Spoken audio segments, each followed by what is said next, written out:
There we go. There must be a lag in the system. Duke must not have paid its like Wi-Fi bills or something. So when we present these evidence reports to the advisory committee, one of the things that the advisory committee is going to do is grade the evidence, first looking at the magnitude of potential net benefit. So if one were to screen, do we expect that there would be a large benefit from screening or not? And how certain are you? And that has to do with the quality of available data out there. And so the ratings range from an A through an L, where an A is high certainty that adoption of screening for the targeted condition would lead to a significant net benefit.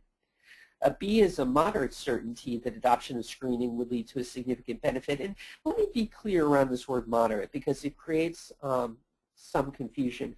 Moderate means that there's a good chance that further research, another study, could actually change the assessment so that there might not be a significant benefit, but maybe no benefit or harm, that kind of thing. So moderate really implies a fair amount of uncertainty. A C is there's higher moderate certainty that adoption would lead to a small to zero net benefit. So that's where you're fairly sure that screening is not going to do much. A D is high to moderate certainty that adoption of screening would lead to a negative net benefit. And by that I mean that there'd be more harm than benefit that would come out of screening. And an L is just there's so much uncertainty, it's unclear what the magnitude of benefit would be. After the evidence is rated in terms of whether or not there's a net benefit, the advisory committee is going to look at states' capability for comprehensive newborn screening, and that's going to be 1 through 4, where 1 is there's high to moderate feasibility, and most states are ready to go ahead and get started. I think that most, for the conditions that we're going to be looking at in the near future, I don't think many states are going to be up at a 1. A 2 is that there's high to moderate feasibility, and most newborn screening have developmental readiness for comprehensive screening. So developmental readiness means you need some more resources and more time to train people and get equipment and that kind of thing. But I like to think of developmental readiness as something that you could, you may not be able to do right away, but maybe in the next 3 years or so. A 3 is screening for the condition has high to moderate feasibility, and most newborn screening programs are unprepared for comprehensive screening. And so that's the case where you knew if you could screen, you might help, but the thing is it's just not feasible to do it yet, and that's because maybe new tests need to be developed that can be implemented in a high throughput fashion, or new training needs to be done, or anything like that. And then 4 is just low feasibility overall. So you can see that this is kind of like a 2-step dance, where the first step is looking at whether or not screening would lead to benefit, and the second step would be about whether or not this can be done in the real world. And so when you combine this, and I'm like, it took forever to figure out how to make this matrix look pretty and readable, and so every time I look at it, I had to have like a moment of like, you just wouldn't believe how many drafts this had to go through. But I think we finally got it down in a way that's understandable. And if you look, there are 3 columns. The first is net benefit, the middle one is feasibility, and the third has to do with readiness. And you can kind of draw a line across. So if something has a significant benefit, screening would lead to a lot more benefit than harm, and you're pretty certain of it, you have high certainty, and it's high or moderately feasible to do, and your newborn screening program is ready to do it, then you're up at an A1. And you can sort of see how maybe if you're not exactly ready for it, you'd be an A2. And if lots of work needs to be done to get things ready, that would be an A3. And then if it's just not feasible at all, you'd be an A4. The ratings of feasibility and readiness really don't play into the B, C, D, and L's, which is why they're not ranked up there, but you can kind of see how you can read across to figure out where you are. And what the advisory committee, I think this is on the next slide, oops, it's not, so I can talk here. What the advisory committee has decided is that those things that are in A1 will definitely be recommended for the RUSP. Those things that are in A2 are going to be up for more debate before they're recommended for the RUSP. And then A3 through the rest of the categories would be things that would not be added to the RUSP, recommended to be added to the RUSP. But what's nice about this is that it, first of all, is a transparent way to communicate about what the strength of the evidence and the capability of state newborn screening programs are. Plus, it allows a direct message to the Secretary of Health and Human Services and the other federal agencies about what kind of work is needed to move things up so that they can be added to the RUSP, whether or not that involves more basic research to improve screening and outcomes of early identification, to whether or not this is something that requires more infrastructure building so that the comprehensive screening can be offered. So there are lots of conundrums, and maybe in the next little bit I'd like to talk about them. These are things that we as an evidence review work group struggle with, and I think that those of you in the newborn screening world or anybody that takes care of individuals with rare diseases thinks about.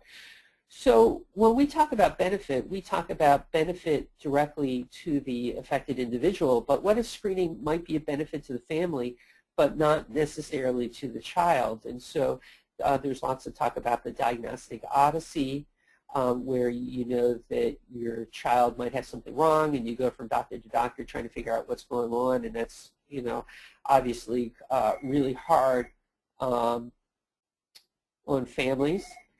There's issues of family planning. So if you knew that your child had a genetic condition and your future children were at risk for having this particular condition, if you knew it, it might inform family planning. So there's all sorts of cases where where benefit might be more might be considered more holistically, but really for the work that we do, we focus on benefit to the individual. A second issue that we struggle with all the time is what if screening might not benefit the individual at the time of screening during the newborn period, but might benefit the individual much later in life. So many of the conditions that we think about for newborn screening have late onset phenotype, for example. That's true of Pompe disease, where affected individuals might not develop significant weakness for many years or even decades. So how does that get weighed into newborn screening? What's the impact of that on families when there's nothing particular to do at that time other than continue with follow-up? How should the net benefit to individuals versus society be weighed? And this gets to the issue that oftentimes with newborn screening for rare conditions, what you're doing is you're really just helping a very small number of individuals in a much larger population.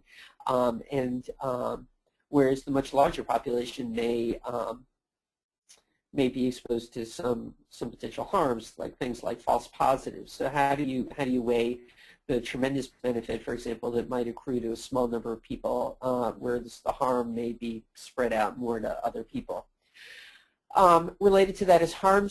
How should harm be assessed? So oftentimes in the scientific literature, harm really isn't mentioned, and oftentimes people talk about false positives being harms, but not all false positives are created equally, right? So some false positives are pretty simple to rule out, and others, individuals need to be followed for a long time before it's clear whether or not they have the condition. Sometimes people consider the early identification of late onset disease to be a harm, and of course there's risks of treating individuals that don't need to be treated, all sorts of harms like that. But it's just oftentimes not described in the literature, and so being fair about thinking about harms can be challenging. And then the last point that I'd like to make, which resonates with me as a general pediatrician a lot, is that if you want to identify a way to treat individuals with rare conditions early to find out whether or not early intervention makes a difference, then you have to start identifying cases early to assess those interventions. And oftentimes the only way to do that is through screening. So in the absence of screening, you'll never identify those cases to try novel therapies. And so how do you do that kind of newborn screening within the context of a research project? There's a lot of work that's being done around this area that I think is very exciting, very complicated, and I think some of you are probably involved with the Newborn Screening Translational Research Network, which is developed in part to address this issue. So it's a really difficult problem, but I think we should all struggle with this and think about it.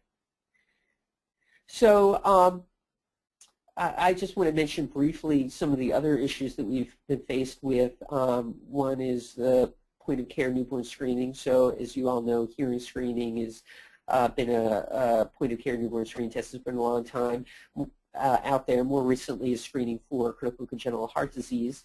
I think in the future, more and more newborn screening is going to be done as a point-of-care test, and that creates our evidence review process a little bit of a challenge, and also thinking about implementation, because if things are being done in the newborn nursery and the results are ready and diagnostic evaluation needs to be done even before there's a way to communicate with the newborn screening program, it essentially disconnects newborn screening from the public health system. And so figuring out how to do this is right. And then on the implementation side, and I think some of you could probably speak to this much better than I can, it might increase things like disparities in care to grow, especially, for example, if you're in a rural area. That's something I think about here in North Carolina, where maybe the infrastructure for doing a point-of-care newborn screening test isn't as good. I do think that there's a silver lining in that for tests that are being done at the bedside, it might be able to engage families and be able to talk about what it means for this newborn screening, for newborn screening in general. But I think that's something that I struggle with around newborn screening in general, but also in our evidence evaluation. I'm happy to answer more questions about that when we get to that point in a minute. Some other things I like to throw out there, oftentimes people talk about costs as being a harm. I think it's really important to separate those out in your head. Costs are what we choose to invest to get some sort of outcome. It's neither a benefit nor a harm. It's just, as they say, the price of doing business, and we have to decide whether or not these investments are worthwhile relative to other things. I already talked about false positives and how about how not all false positives are created equal, so I won't talk about that. I also talked about late onset disease and how early detection could be a benefit or a harm depending upon how you think about it. I think that we need to consider not only treatment effectiveness but also accessibility to treatment, and this I guess gets into capability comprehensive newborn screening. Oftentimes when I talk about evidence evaluation and making a decision, people ask if there should be a specific metric with a threshold to decide whether or not something should be added to the RUSP. So you might, assign a bunch of points, and then if, it sums up to some number. If you're above it, then it's in, and if it's not, it's not. And I think that the answer to coming up with a simplified metric like that is just the wrong thing to do, because these are really difficult conditions, and I think that it requires a lot of conversation and thought. I appreciate that the advisory committee has to be careful if there's not going to be some, magic metric where points can be added up to make a decision. But, and I appreciate that there's a danger to have things to be too loose and have all sorts of things get in there that may not be beneficial. But I think that these are challenging situations, and I don't think there's ever going to be, a simple score system to figure out what should be added.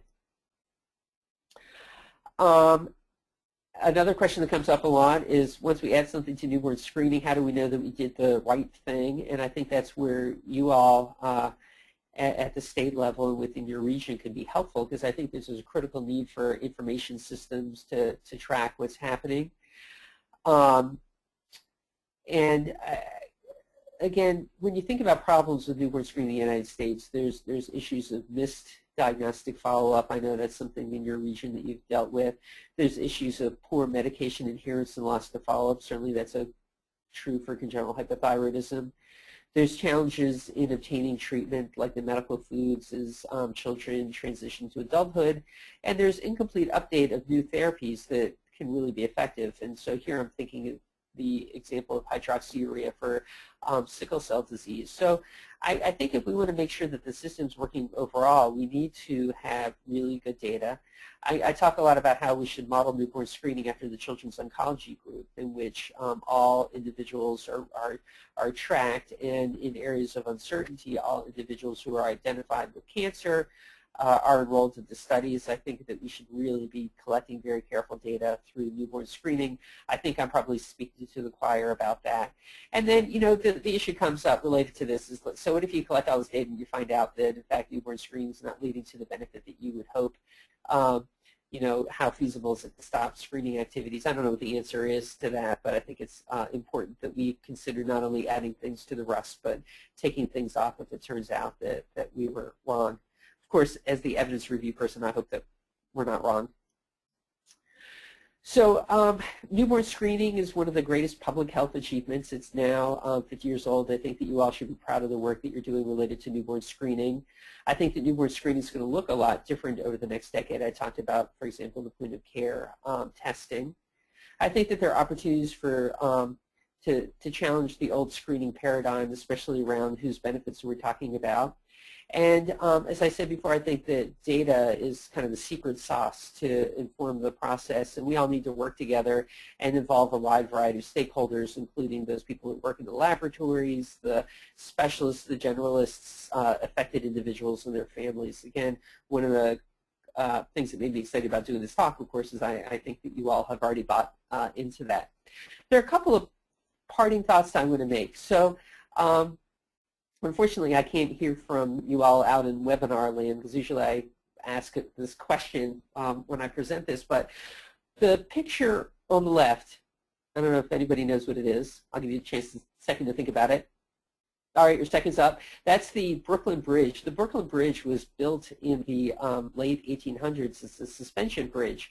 And at the time it was built, it was designed by a guy named John Roebling. People thought that there was no way that it could support the weight that was required, and once the wind started blowing, the suspension bridge would wobble all around. But John Roebling was a pretty smart guy, and he knew about all the reinforcement that you would need. And at the time it was built, people were still kind of uncertain about it. P.T. Barnum actually marched elephants across to show that it was safe. And I'm sure P.T. Barnum managed to find some way to make money off that whole thing. But the reason that I show this is what happened was, after these kinds of suspension bridges were built and people knew how to do it, people started taking away things to make it cheaper to build the bridges, and also to make them look cooler, to, you know, like, kind of like they were channeling their inner Steve Jobs and making things look sleeker, and they took away some of the girders and the stays and that kind of thing to make them look better, even though people knew that these were necessary to keep the bridge from falling apart. So the bridge on the right is the famous bridge, the Tacoma Narrow Straits, that you can see if you look on the side. It's kind of sleek. They took away all the supporting mechanisms, and of course what happened was, very soon after it was built, the wind blew and the whole thing collapsed. I want you to keep this in mind as you think about newborn screening, because we know that newborn screening is a complex system, and you need to have all sorts of supporting infrastructure for it if you want to have it work the way you want to work, and that includes all the hard work that most of you are doing in terms of making sure that all people get screened, all newborns get screened, as well as collecting short and long-term follow-up data on it. But if we don't really maintain attentive and kind of keep our Brooklyn Bridge with all the stuff in there, and we take off stuff that we think may not actually be necessary, we stand a good chance of going from the Brooklyn Bridge to the Tacoma Narrow Straits Bridge. And there are lots of examples of people knowing better, but in the design of things, doing things that don't work out. So, you know, the Challenger exploded because of O-rings. Everyone knew ahead of time that these O-rings were vulnerable and what needed to be done about it. Of course, the Titanic, I don't need to talk about that. I usually quiz people if they know what the bottom slide is. That's Chernobyl. But I think that healthcare is oftentimes an example of an engineering failure, and I think it's incumbent upon us, knowing the evidence, to make sure that we set newborn screening up so it's not at risk for those kinds of engineering failures. So I know this is work that you all are trying to do, and I really commend you for doing that. So with that, let me see if I can go to the next slide. I didn't want me to go there, but I'm just going to open things up to questions. Thank you. Oh, you did it.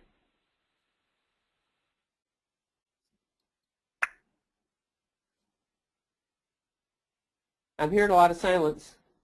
Anybody out there? Can you hear me? Now I can hear you. Okay, there we go. All right, I was talking to nobody. I was talking to outer space.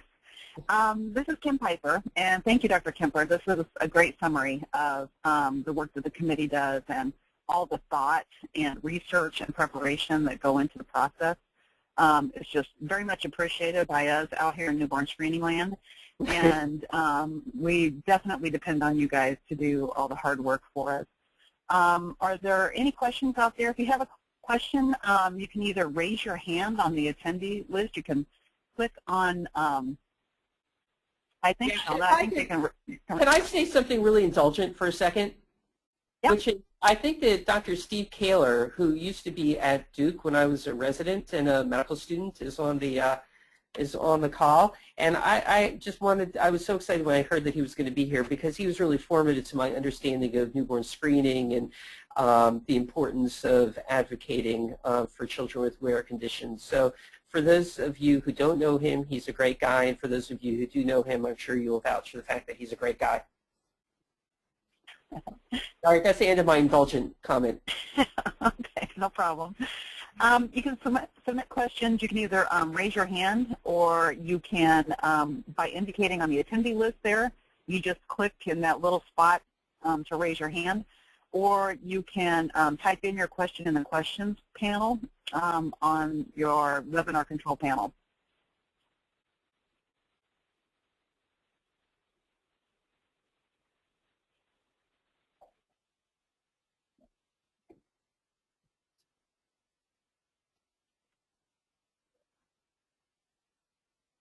Dr. Taylor?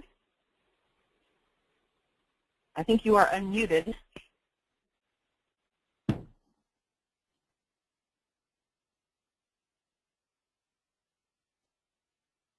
Dr. Taylor had his hand raised. I'm looking out my window and I can see it.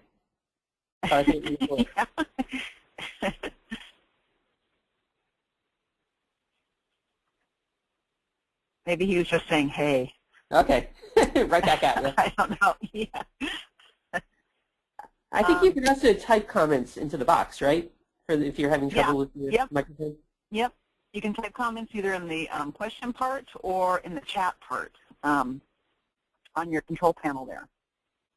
And if you're typing them in the chat part, you need to indicate who they're for, who your comment is for, whether organizers and the panelists or everybody.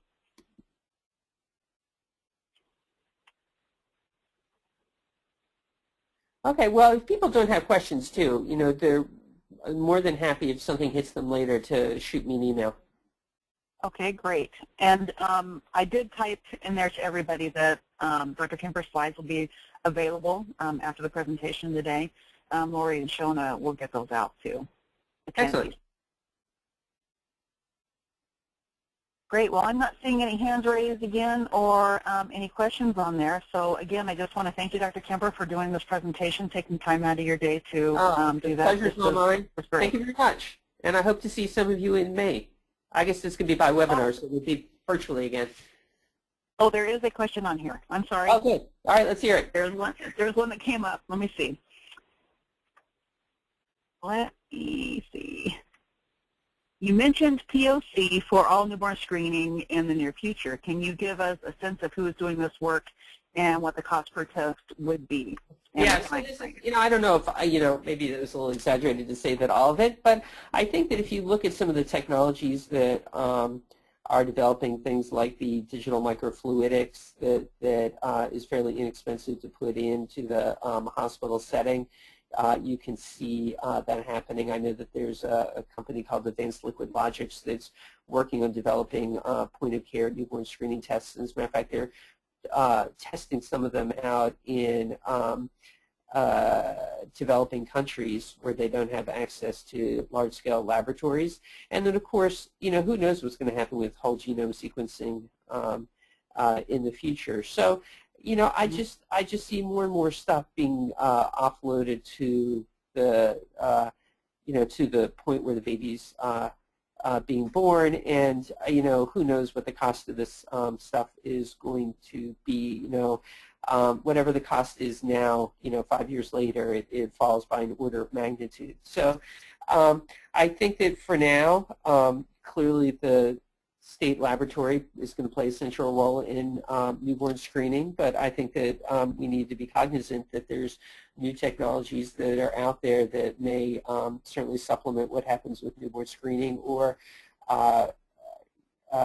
supplant it. Certainly there's now digital microfluidic testing for the lysosomal storage disorders, none of which are currently recommended as part of the RUSP. But we'll just kind of have to see where it goes.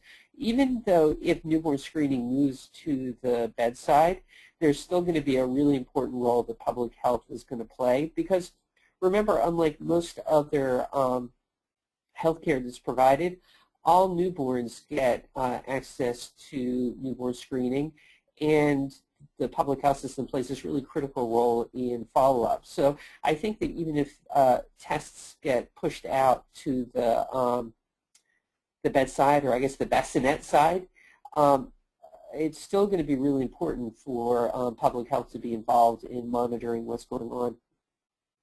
Does that answer the question? I think it probably did.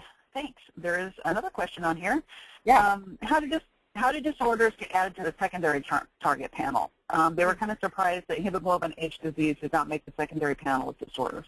Yeah, so that's a great question. So the secondary conditions are those conditions that you would identify in the process of screening for the primary conditions. So, depending upon the devices you use, you would identify, depending upon how you screen for hemoglobinopathies, you would pick up hemoglobin H as part of newborn screening. So the nomination, though, was to make it not a secondary target of screening, but to make it a primary target of screening, and that's where the difference came in. So nobody, no condition gets nominated as a secondary target. Things only get nominated as primary targets. The other thing I should add is that states are really free to do whatever they want around newborn screening. So California was very interested in adding screening for hemoglobin H disease to the RUSP. And it was one of their secondary conditions. I think it was a secondary condition for them, and it's still continues to be so. But they have a high Asian population, which is a greater risk for developing hemoglobin H, and they have some follow-up systems for individuals with hemoglobin H that other states don't have.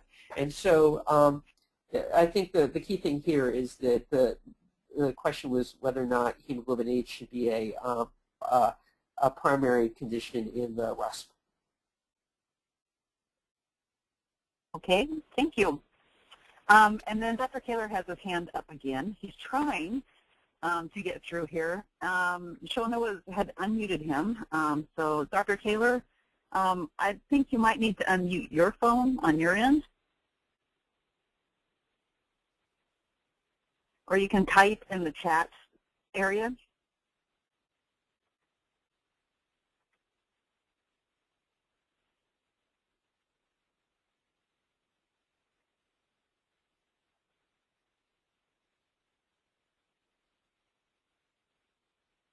Are there any other questions? Can you hear me now? Oh, there you are. Yeah. Good. Okay. Okay. Great. Okay. Because there's a mute button on the phone. There's a mute button on the screen. This is the first one I've done this way. Anyhow, it's great. Thank you. Finally got connected. There we go. Nice talk, Alex. Thank you for the kind words.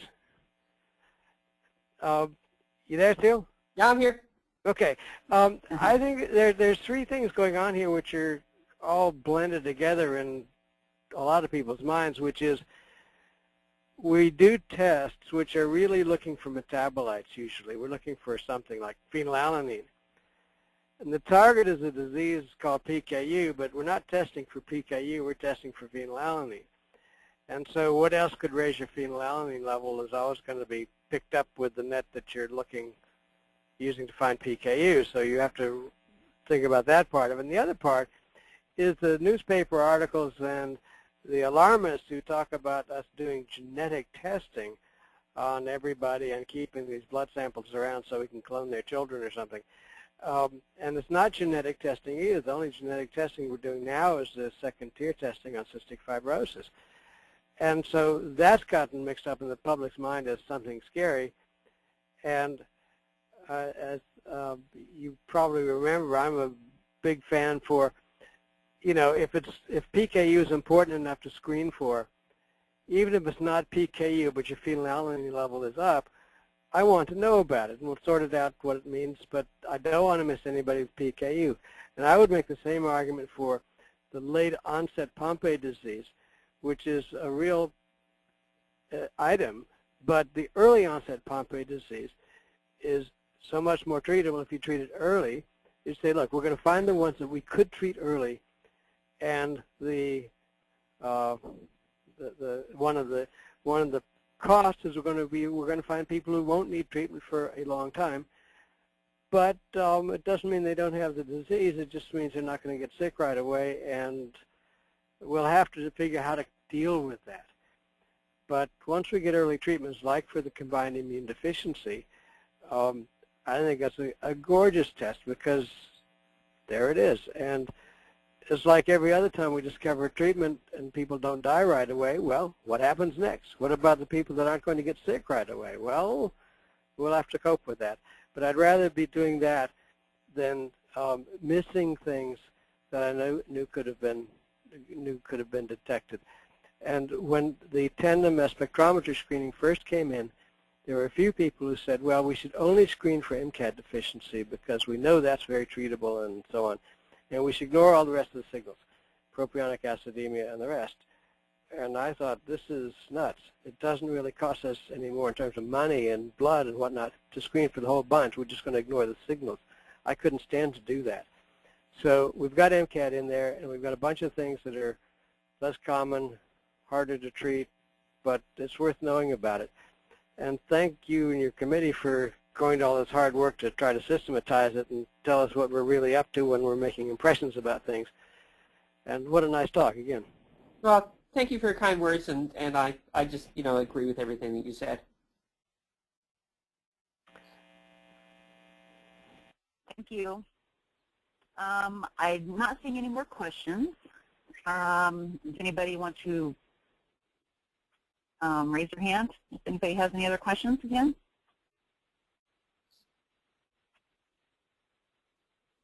Okay, I'm not seeing any further questions or comments. Thank you very much again, Dr. Kemper. All right, have a great day. Thanks.